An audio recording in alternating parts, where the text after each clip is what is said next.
another series in dealing with ingredients that are so important to us and linking them to the medical studies that are out there that you can actually go to on PubMed.com or either PubMed.org and check out those studies and also list any ingredient, and you'll be amazed at what's going on here and the different things that these ingredients are doing and absolutely changing our lives and making us better and more healthy.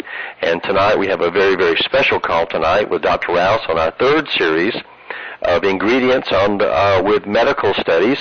And I know we're going to talk about something tonight, a couple ingredients, but they're dealing with irritable bowel syndrome or inflammation of the bowel.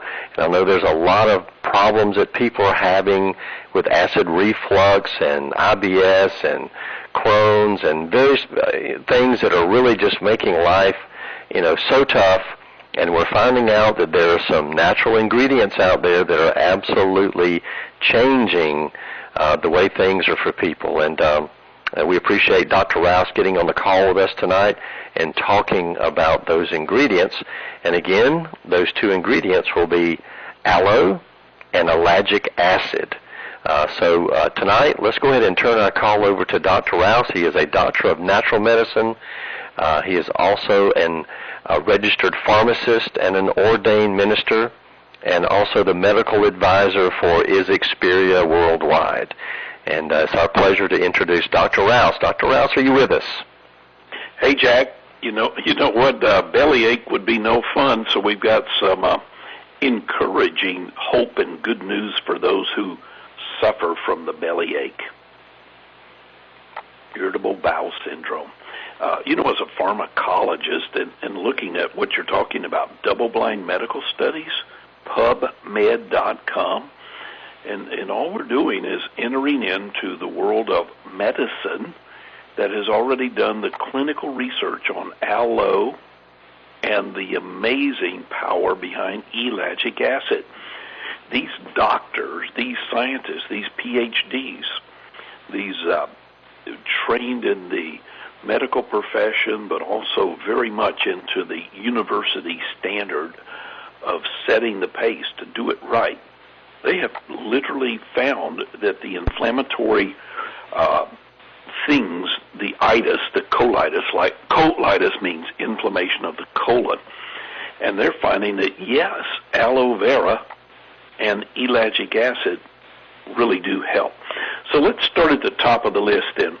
What are the very symptoms of IBS, irritable bowel syndrome? Most everybody complains of the bellyache, and because of that, somehow or another, the abdomen is not only painful, but it gets very bloated, very distended. And when you start asking the patients about their bowel activity, they say, well, a lot of constipation, but lo and behold, when it's diarrhea, it's on the run. So it's really a too frequent of movement, and it's not just constipation. It can definitely be a lot of diarrhea. When they do analytical work, medically looking at it, there's too much mucus in the colon. That means that part of the human body is sloughing off. And because of the distension, flatulence, gas, and some people even complain of other dyspeptic symptoms like nausea or a loss of appetite. And then going deeper into it, if this thing persists, if IBS is just an everyday bellyache problem, anxiety, tension, even depression can be a symptomatic of IBS. So what causes this hypercontractility? What is causing the excessive contraction of the intestinal smooth muscle? What is it that makes these patients feel that pressure or that heaviness, especially after eating? What is it that gives them stomach cramps? What is it that gives them a bellyache? And when you look at irritable bowel syndrome, like reading the body like a book, one of the very common conditions, one of the very most common condition actually, in which the large intestine fails to function properly is IBS. Now, I realize there are many irritable bowel diseases, like Jack mentioned a moment ago, the Crohn's disease or the precursor ulcerative colitis. There are a lot of different dysfunctions, but IBS has really been known and called by a lot of different names. Just spastic colon is more commonly one word that people use. Nervous indigestion. When a doctor's involved, they sometimes put it on the medical charts, mucus colitis or intestinal neurosis, conniption fit somehow or another. It is common. Millions of people in America suffer from it. 15% of the population in the standard American diet have had some form of irritable bowel syndrome at some time in their life. I mean, how many people have not felt abdominal pain, distension, constipation, or diarrhea, things like that? And because stress is a major component of IBS, we're finding that people who will just slow down a bit, do a little more walking, and do a little more resting has become ever so beneficial to them. On the main dietary causes of IBS, we're definitely stroking the medical understanding that it is a lack of dietary fiber. When somebody up to about age 20 years of age, when you measure their pancreatic output, a daily pancreatic output, generally around age 20 is 1.5 quarts, 1.5 quarts of pancreatic juices. But after age 20 to 30, 30 to 40, 40 to 50, each year the spigot gets turned down. And because they're not producing 1.5 quarts of pancreatic juices, there's a lot of things going on now. The bile flow, the gallbladder, the pancreas, the liver, all of this is necessary for a good pancreatic juice flow. And when you don't have dietary fiber in there, and you don't have a good dietary pancreatic flow, you're open and much more vulnerable to the irritation, the gas, and the bloating. When we look at IBS on a particular, it's almost invariable, it's almost absolute that these people also have sensitivities to some of the most common foods they eat every day. One way to test yourself to see if that food is it, first of all, we'll do a pulse test. Let's take your pulse and record it. Let's say it was 78, your pulse, your pulse rate in 1 minute came up to be 78. Okay, go ahead and eat that cracker with peanut butter on it, and an hour later, 1 hour later, 60 minutes later, we take the pulse again. And if that pulse is shot up from 78 to 98, 20-point increase, we know that something in that cracker or something in that peanut butter has caused an antigen-antibody reaction. We know now we are dealing with a fast sensitivity to allergies. Let's eliminate the peanut butter for 7 days, and if things get better, then that very likely is the culprit. Then we introduce back, after 7 days, the food that we thought might be the enemy, and we start putting peanut butter back in the diet, and lo and behold, if it was the peanut butter, the bellyache will return immediately. If it wasn't, then it probably was the cracker. But what we need to do is be highly educated that we need more of the plant foods, the things that the good Lord has put on earth, and the fruit, the vegetable, the oat bran, the peas, the beans, so on and so on. The more you eat of that, the better your dietary fiber is. And you need a minimum of 3 grams of fiber per day to stay healthy. And as a bonus, people are aware now that you can literally get soluble fiber, either soluble fiber foods, or you can get it at a nutrition shop, mix it in a little blend of some kind of smoothie, and you're literally going to help your body overall to be much healthier. And if you take a fiber dose of something, I do asked you that if you'll consider using your fiber at night. The truth is that people who fiber at night in the PM of the day, maybe an hour before bedtime, it will make a major difference in the colon activity in the morning and for the rest of the day. So pulling in good food is a necessity. And many people with IBS have lactose intolerance, and they're just going to have to flat out watch out with the dairy products, because milk is milk and lactose is lactose. Now, tonight we're talking about aloe vera and ellagic acid. Oh, I love to study ellagic acid, like in raspberry, strawberry, kiwi. There's a lot of functional ellagic acid. But when you get a good therapeutic dose of ellagic acid, it's a potent cell protector. It really does help maintain perfect pH balance. Things don't go acidic on us. We don't get into the bad side of acid. And whenever the ellagic acid is flowing in the blood and working through the colon, your immune system is just going to be peak. It really will work much better. One thing about the phagocytic or the little Pac-Man activities of the ellagic acid enhancement is that it starts clearing away from the cell structure acidic waste. It gets rid of the garbage that the body doesn't need.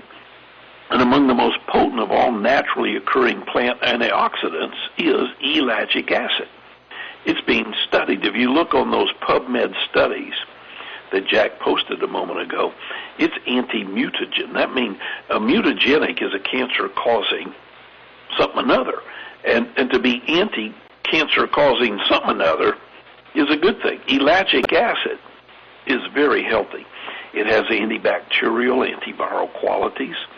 We know that oftentimes the colon is subject to viral and bacterial invasions simultaneously. And if you've ever heard somebody say, I had the stomach flu, or I had a bout with the stomach mess, then look, ellagic acid is a perfect way to clean house, to make the virus and the bacteria in balance, but yet still not drugging the patient. It'll promote the healing of the soft tissue of the colon. And whenever you use B12, like B12 that goes under the tongue, it'll speed up the replication of that large intestinal inside, and you put ellagic acid with the B12, you've got a perfect scenario for promoting wound healing. It even, because it's anti-mutagenic, the ellagic acid has even been proven to slow down the growth of abnormal colon cells. Some people are familiar with having polyps or irregular cell structures. This is a good thing to take, ellagic acid. The PubMed study says that it promotes apoptosis. That means a cancer cell is looking for every way that it can to steal from its host and to gobble up everything that it can. Apoptosis means that it goes in there and shuts off the blood supply. It goes in there and knocks down the cell structure of the cancer. That's a good thing. But yet, all the while, it never harms or hurts a good cell. That's even a better thing. So think about ellagic acid as a perfect nutrition for people who suffer from constipation, heartburn, reflux, GERD, esophagitis, like inflammation of the esophagus. And ellagic acid is a great anti-nausea. So the next time somebody says, I feel queasy, I feel sick to my stomach, ellagic acid is a non-drug way to put nausea to bed. Aloe vera, it's all in the polysaccharides. Poly means many. Saccharide means sugar. Now, would you believe it? Aloe vera is sugar, sugar, sugar, sugar, sugar, sugar. All kinds of sugar links, but we're not talking about Dixie Crystal or refined white table sugar. That's bad. We're talking about polysaccharide, the good sugar, and the sugar that can clobber the invasion of E. coli in the bladder, the sugar that can cool off a hot, inflamed, inflammatory response in the colon. And aloe vera will do to the colon what aloe vera does to sunburned skin. It works. You know good and well that if you have sunburned skin, you slather aloe vera on the skin, and it soothes the inflammation. It's anti-inflammatory. Well, think about swallowing internally, non-toxic. We're talking about the good pulpy, the good inside the leaf, the white, the good pulp side of it. Very powerful as an anti-inflammatory. Aloe vera is a simple detox. And when I talk about detoxification, I'm talking about free radical activity is immensely decreased. Aloe vera is vital to your immune your defense of the enemy, the Candida albicans, the yeast, the virus, the bacteria. It's vital in the immune defenses. And when aloe vera, which is loaded polysaccharides like ace manna, that kind of thing, the mannose, those are good anti-inflammatory nutritions. And when that happens, inflammation goes down, cell structure becomes proactive. The mitochondria is able to now to take the food content and convert it to good energy. When the body is healing, as we mentioned a moment ago with ellagic acid, good wound healing, imagine when you tandem it and you give it a good healthy dose of aloe vera. Now we're talking about double wound healing. We're talking about promoting better digestion, a cleaner, more wholesome stool for better elimination. We don't want diarrhea, and we don't want constipation. We want to relieve it all. So aloe vera is the anti-bloat, anti-gas, whereas ellagic acid is good for anti-queasiness or nausea. And we're now looking at IBS tonight, and we're talking about aloe vera and ellagic acid. What will make your IBS go away quicker and leave you less prone to it? Reduction of the enemy. White table sugar, that sucrose, that stuff that comes in a bag that's crystal white, sugary white, that's not the good stuff. And the milk, the dairy products that have been inundated, they've been homogenized and ultra-pasteurized, and the chemical structure is not there. The lactose levels are way too high, the enzyme structures are way too low, and milk most likely has even got a touch of hormone structure and antibiotic structure, and all this stuff causes antigen, antibody reactions, inflammation. Because corn has been so genetically modified, the human body is having difficulty with the digestion of simple corn today. So people with IBS usually do not do well with corn or with the bread industry, the wheat. Just pure old-fashioned wheat bread is causing a lot of IBS in people that are sensitive. How can I tell if I'm sensitive? Take the pulse. An hour later, retake the pulse. And if that wheat bread raises your pulse 20 points, look out. You can't do it. And that goes for eggs and peanuts. And one of the worst enemies for IBS, the almost always everybody loves it, delicious stuff called chocolate.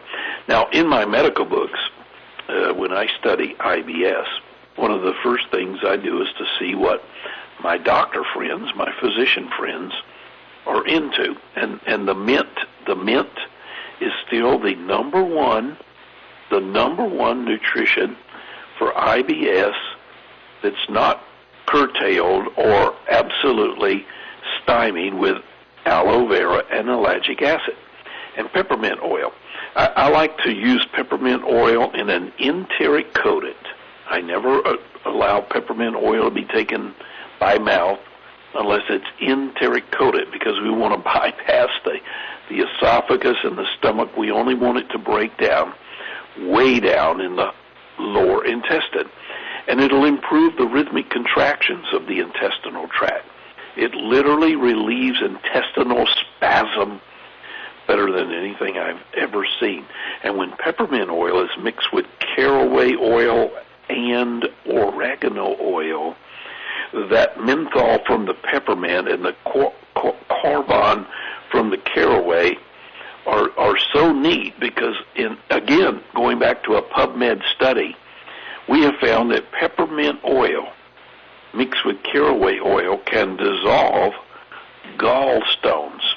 I have a strong hunch that if somebody were to use ellagic acid and aloe vera every single day, day in and day out, that the gallbladder would become healthier. That means that stones are not likely to form, stick, or stay. The liver function is remarkably improved because the bile flow, the pancreatic juices are all moving in our direction, and the colon is stable, forming nice stools without having to surrender to diarrhea or constipation. And all that is on the PubMed studies. We're talking about clinical, random, double-blind, placebo-controlled, doctor-adjusted, physician-looked at, PhD scientists graded, and the primary truth is that aloe vera and ellagic acid are non-toxic, causing no side effects, but everybody who had IBS saw some symptom of improvement. And wouldn't it be neat if everybody with IBS could just find them a good source of good, strong, therapeutic source of aloe vera and good old-fashioned ellagic acid. It's a good thing, and I recommend it again and again and again. Healthy, and the best thing I know to do for an upset tummy. Well, Dr. Rouse, I know we have the first of the clinical study, the medical study, up on is meeting, and I know this was dealing with colitis, and and then that study showed, I guess it's one of the, which I've highlighted several areas, that said the primary outcome, and this was a study, a 4-week study. They were taking 100, milliliters twice daily for 4 weeks. And then they said the primary outcome measures were clinical remission, and I'll let you explain that. Clinical remission. Yeah. I sure will. And it was ulcerative colitis at that, the worst kind, meaning they had pockets of ulcerations that were bleeding. When these people went to the restroom, they had blood in their stool, scared them to death. And, definitely the doctor has to rule out all of the cancer probabilities, the ulceration, everything, because it's not just something to say, let it go. But when they got through, it was a heal process, 4 weeks. And you know what? They only used they used a nutrition that was 2-to-1. That means 2 pounds of aloe to produce a 1 pound product. When I said therapeutic a moment ago, therapeutic, the world's best aloe would be in a 200-to-1. Can you imagine the ratio that healed in this one double-blind medical study was 2-to-1? Imagine what would happen if that patient were given 200-to-1. It would be a faster recovery. It would be a more pronounced recovery, and yet still we can pharmacologically say no side effects. That's just amazing, absolutely amazing. And this was done against placebo, meaning no drugs. And those who got the placebo, they kept on having the problems. And then that's really interesting. I did not recognize that 2-to-1, knowing that we have access to a 200 to 1.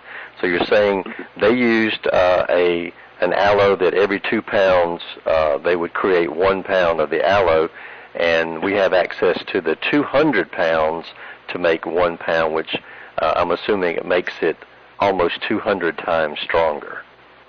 Exactly. It would be out there at least on the 100, principally 100 times more effective. And when we look at aloe, if we look at the structure of the polysaccharides, the cleaning up, the ability to help the blood to be more pure. I mean, if we did a dark field microscope, took your blood tonight, dropped it under a microscope and looked at it, and then gave you a 200 to 1 dose of aloe vera, 1 hour later, your blood, no matter how good it was, would be at least 100 times better, at least, just from taking a single dose of aloe vera 200 to 1. Well, we have a testimony that just went up from Karen in Virginia, and she said that aloe red with OPC Plus stopped my bleeding from colitis. I've had no problem since 30 days after starting those 2 products 18 months ago. And she said it is green and his life had just made things even better. So that's pretty powerful. Pretty powerful.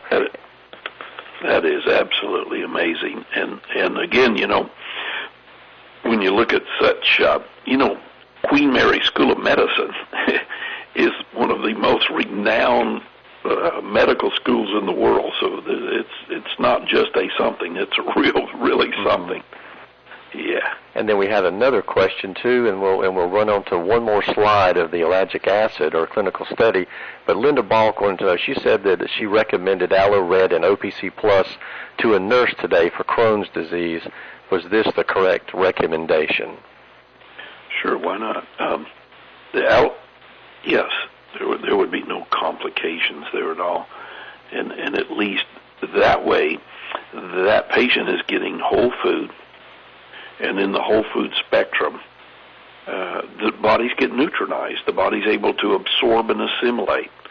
And certainly with the anti-inflammatory qualities of good nutrition like that, hopefully we'll just hear another testimony like we did from just this one right here. Right. And then I just changed the slide on his meeting of dealing with the ellagic acid. And this test was done in I think in Japan, and they actually induced colitis in rats, and then used ellagic acid to see to do the study and see if it had an anti-inflammatory activity, and it looks like it did. Even that it said that administration of ellagic acid reduced the severity of the induced colitis in dose-dependent manner. It said that these results suggest that ellagic acid prevents the colitis induced probably by radical scavenging and or antioxidant actions. That is true. And when you talk about ellagic acid, red raspberry is one source. Mm-hmm. Kiwi is another source. Strawberry. And they're finding that when you synergize, when you use the antioxidant effects of each of the different fruits, the pH balancing, the cell protecting, the ability to reduce inflammation is just run right up the flagpole. So it's neat. Ellagic acid is definitely well researched. And I've never, in all of my pharmacology studies, seen one negative. Not one. Everybody can take it in a very simple fashion. You know, it's a neat thing to do. And I know that Karen, taking the aloe red, she didn't put the dosage that she was taking, but 2 scoops a day, is that really just for maintaining? Should someone take more than 2 scoops a day if they've got something, especially like Karen had with the bleeding? Yeah, I would think that BID twice a day, 2 scoops twice a day is much more proficient. Okay, good. That would be for something that we're talking about. Well, Dr. Rouse, what an exciting call, and just to let everyone know again, if you want to do more research on this, just go to pubmed.org or pubmed.com and just enter different things in there that you're looking for, different ingredients, and you'll be amazed at the hundreds, if not thousands, of clinical studies that you will find. Will probably take you hours to go through that, but you will learn a lot. And then Karen did say that she used 2 heaping scoops of both the Aloe Red and OPC Plus twice a day. So she did exactly what you said and got the results. So that's exciting. Again, Dr. Rouse, what a great call. We've come to the end of the hour, and we appreciate everyone being on the call tonight. And this call will be up on ismeeting.com in the training section. So if you know anyone with these issues, with IBS, please get them to go there and listen to this call, and I know it will help them immensely. Again, thanks, Dr. Rouse. Yes? Jack, those people in Mississippi better watch out, because Charlie, Jack, and Gloria are coming that way. That's right. We'll be in Jackson, Mississippi this weekend, and having a great meeting there with a lot of leaders there. And I know that Mike will also be up in Virginia this weekend, so we got a bunch of great meetings on in Richmond, Virginia. Fantastic. It is. Okay, well, thanks, everyone, for being on the call tonight. Great job, Dr. Rouse, and we'll talk to everybody very soon. Just make sure you go out there and please spread the word about these phenomenal ingredients and help as many people as you can. Good night.